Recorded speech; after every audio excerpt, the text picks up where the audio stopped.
What up, everybody, and welcome back to Chat and Chill News. Hope you guys are enjoying these new segments, and we've got some very huge stories today. Quite interesting and quite quirky, and the usual good stuff. Now let's start with YouTube. Yes, I know you've been hearing about Logan Paul for so many times, but things are getting juicy. Now YouTube, yesterday I told you YouTube were going to take action, and action they gave us. YouTube has now removed Logan Paul from all top-tier Google ad platforms, and YouTube Red projects have been put on hold. Finally, you know what I'm saying? We'll see a movement. YouTube are making decisions.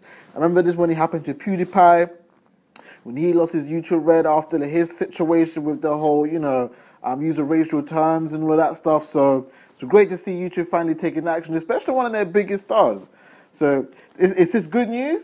Well, if you really want to know when I say he's losing, Logan Paul's ad revenue will drop by 50% due to the fact that he will no longer be on the top-tier Google Ads platform. Now, what these top-tier Google Ad platforms pretty much do is all the companies that want to put their ads on videos and stuff like that, they'll be recommended like the top YouTubers to use as well. So they tend to end up with more ads on their videos, and being on that platform is really good and all that good stuff. In terms of the whole YouTube Red with a lot of projects, have you seen the movie The Timing? The Timing, which was #1, which came out last year, was a very successful film by YouTube Red. They were having a sequel, so The Timing 2 was about to come out, and they cut that. They're like, yo, can't be doing that now. And obviously, season 4 of The Foursome will not feature Logan Paul at all, which is another show that's been doing really well with YouTube Red. Like, YouTube is a really great platform for YouTubers to, be able to showcase their talent within acting, directing their own movies, shows, etc. So to be losing a YouTube Red deal is very bad for a YouTuber if you lose it for no reason, basically. Like Logan Paul. Like, don't be going to Japan, bro. Anyways, in the next story, in an interview with Rio Ferdinand, Prince William reveals that Prince Harry hasn't actually asked him to be the best man at his wedding yet. Keyword, yet. Doesn't mean there's another best man coming along. If there is, there might be. We don't know until we wait for Prince Harry to reveal or to finally ask someone. What do you guys think in the comment section below? Should Prince William, because he's an older brother, automatically be in a running for best man? Me personally, I've always thought a best man is like your best friend or something like that, not necessarily your brother. But if your closest pal is your brother, then go through. Like, family is family; they're always there. So I've always just assumed that best man. I mean, I don't really, I don't know. You guys, I've been brought up in a Muslim household. Shout out to my pops. So, I don't really have much experiences when searching for a best man. But, I do watch movies. And then a lot of those, it looks like the best man is your best friend. You know what I'm saying? So, I don't know if Prince William... Is it Prince William? Yeah, if he should really be sitting there waiting for, the best man speech. Prince Harry might be asking one of his brethren. We never know. Hey, you might see 50 Cent roll through. We all know he likes to boogie down there, you know what I'm saying? Hey. Anyway, let's go to the next one. This is a very interesting story. The NHS says they have now ran out of beds at the hospitals and can no longer cope with the demands. Now, this is very bad. I mean, I remember there's been a few stories now talking about what happened in the Christmas period where they were outrun there. There was another story recently where I told you that...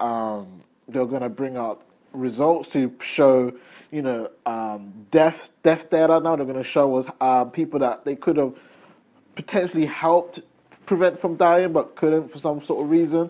And now the NHS is now saying they ain't even got beds. Now, one of the bosses came out and said it's unsafe and it's overcrowded, and the NHS are at a watershed at the moment, and they're requiring long-term funding. Now, if you remember when we did leave the Brexit, one of the things that was said if we were to leave Brexit was that a lot of the money they were using to pay for the EU, but they were giving away to the European Union, which was a waste. Some of that 350 million was about to go to the NHS. Now, where that funding has gone, I don't know. We need that money now. That's what I'm saying, dog. Anyways, also, basically, in terms of like how short they are on beds, it's between 10,000 to 15,000 beds. So imagine how many people are just chilling. I can have a broken leg and I'm sitting on a chair because there ain't no beds for me. The government definitely need to decide how they're going to fund the NHS. They need to do something. I don't know. Is private the best thing to do it or not? We need to figure this out ASAP. Now, for the last story of news, not sports. Sports is coming out after. A salesman who was working for a global tech firm was called a fat ginger pikey and a salad dodger by his own boss at work. Yes, he was getting harassed and discriminated based on his size and his eating habits. Now, he ended up losing a discrimination claim. Are you hearing it? He couldn't win a discrimination claim, yet that boss was parring him off every other day. Now, an employment tribunal in London found he was not a victim of harassment, and I'll tell you why. Because at the time that this went down, he didn't mention it straight away. Also, there was no evidence apparently that whilst he was a diabetic and stuff like that, and that's why he was putting on weight, he couldn't prove, according to them, he couldn't prove that at the time of the events when they were calling him fat and all of that, he couldn't prove that at those days he was diabetic. I'm done with these court cases, bruh. You man are dying, bro. Like, you man are dead, bro. And then the guy gets...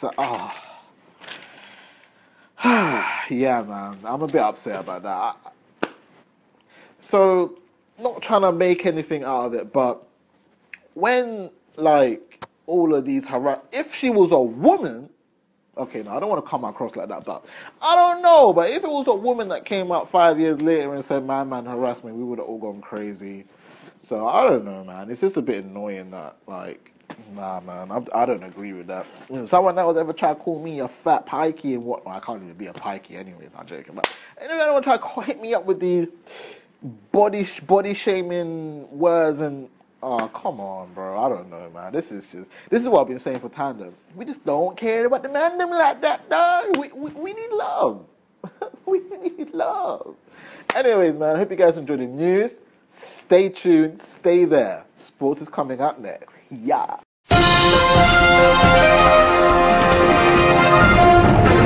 And welcome back. And let's talk football transfer. Like I've said, for this next month is football transfer, nothing else. Unless I want to add in some special news into the scene. Now, Napoli are in talks to sign Gerard Deulofeu from Barcelona.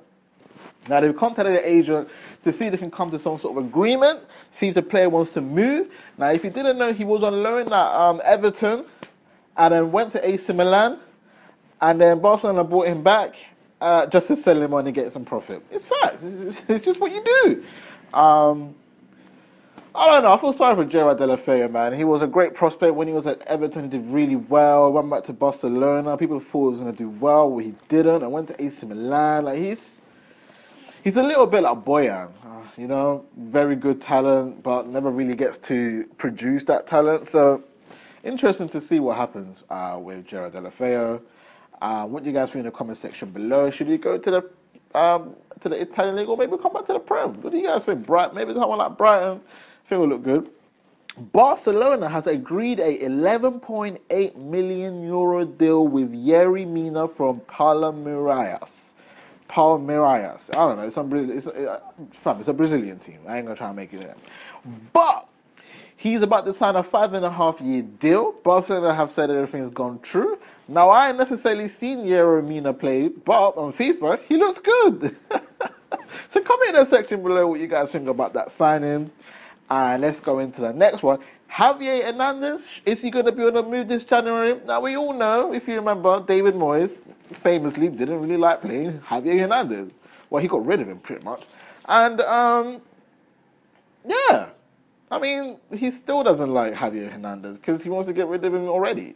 West Ham just signed him, and yeah, it's not looking very good.